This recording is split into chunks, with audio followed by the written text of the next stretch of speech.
This unprecedented, abhorrent event is, as you have heard the Prime Minister tonight, now classified as a terrorist event.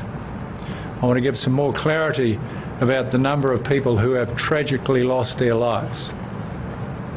At the Deans Avenue Mosque, we now know that 41 people have lost their lives. And at the Linwood Mosque, 7 have lost their lives. Of the 40 people who have been treated at Christchurch Hospital, 1 has now passed. So the total number of people who have died in this horrendous event are 49. And our hearts go out to them and all of their family, all of their friends, all of their loved ones. And I want to assure everyone that we will do our best for them.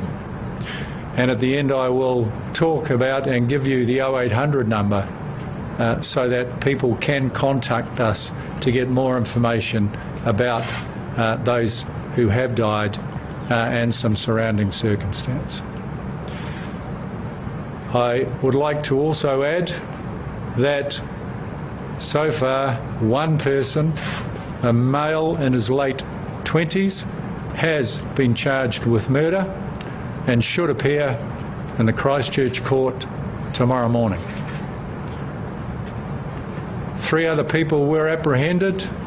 We believe one of those persons who was armed and was at the scene may have had nothing to do with this incident. And the 2 other people that have been apprehended, again in possession of firearms in the general environment, we are working through to understand what their involvement is. We have recovered a number of firearms from both of the scenes, Linwood Avenue and Deans Avenue. I would like to assure everyone around New Zealand that every available police and emergency resource with our other government agencies and Defence Force are doing everything they can to keep our communities safe. We have had no other threats since we responded to this incident. We are working with a wide range of community to give support to everyone who needs it. We have staff around the country ensuring that everyone is kept safe, and that includes our armed defenders and special tactics groups right across the country being very vigilant and having a presence around all of our mosques to ensure nothing further occurs. As I said, this is a evolving situation. We will continue to bring you as much information as we possibly can.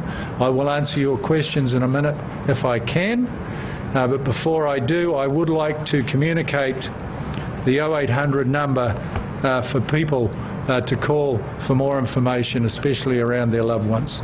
And that number is 0800 115 019.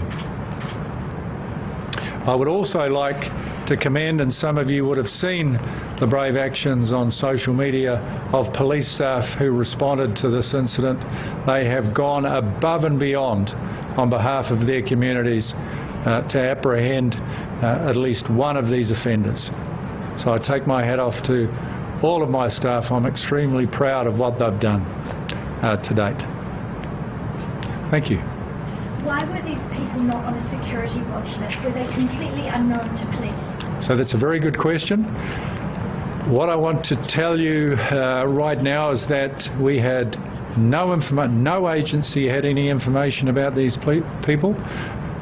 And I can also tell you that I've been in contact with my Australian colleagues.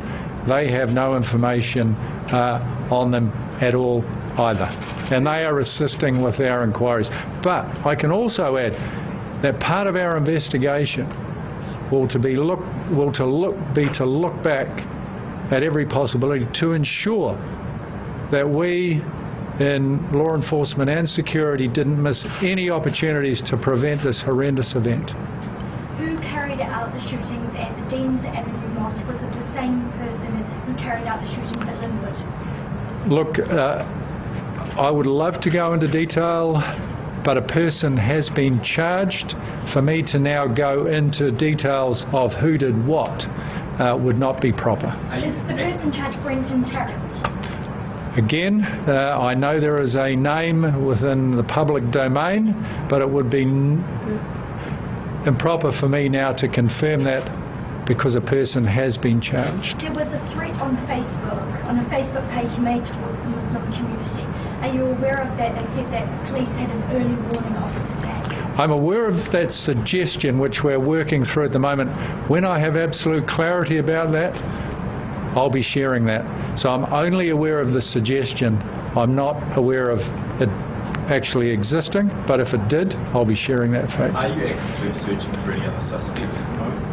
We never assume that there aren't other people involved. That's why we've got a immense presence out there across Canterbury and right across New Zealand.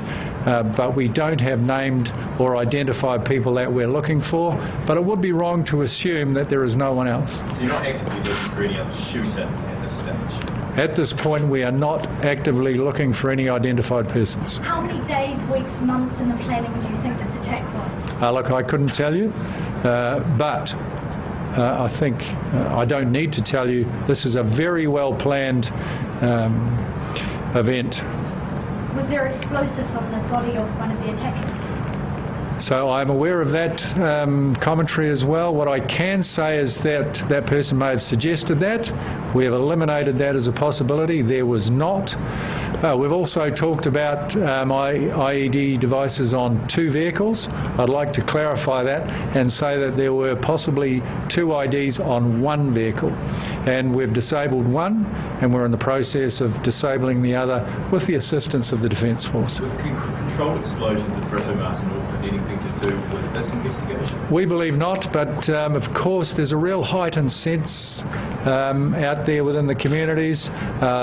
People are being very vigilant, and I congratulate them and encourage that.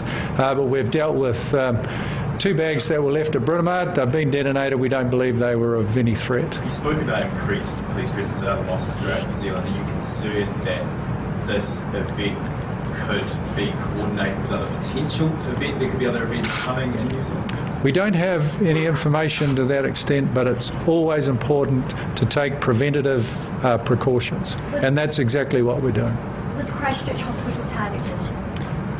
No, I think there was some early reporting of that, but it was confused with the fact that 40 people were taken there very quickly for emergency medical treatment. It was not targeted.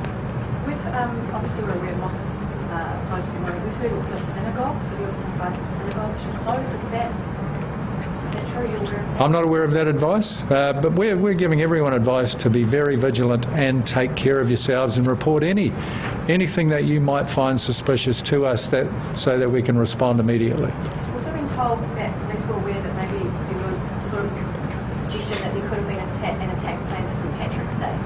Is there... I don't have any intelligence to that effect. So you aren't aware of what's happened? You aren't aware of what's happened in Christchurch being linked to anything else in the country at this stage? I don't have any intelligence to that effect. I'm not ruling anything out. We have our eyes wide open on this. We're being extremely vigilant in terms of any possibilities, and that's what we want to ensure the public that we are right on top of. How many police are currently in Christchurch? Well, they have a force of over 1,000. We're sending more. They should be there from Wellington now. Surrounding districts are sending staff. I would imagine that every one of those 1,000 staff wanting to help out on this operation. The Prime Minister said that the perpetrator held extremist views, and this was published. How was he not, or she, not on the police's radar? Well, I think what the Prime Minister was referring to was what was published post 1:33 p.m. this afternoon. Thank you. Thank you, sir. Thank you very much. Thank you. That was Police Commissioner Mike Bush.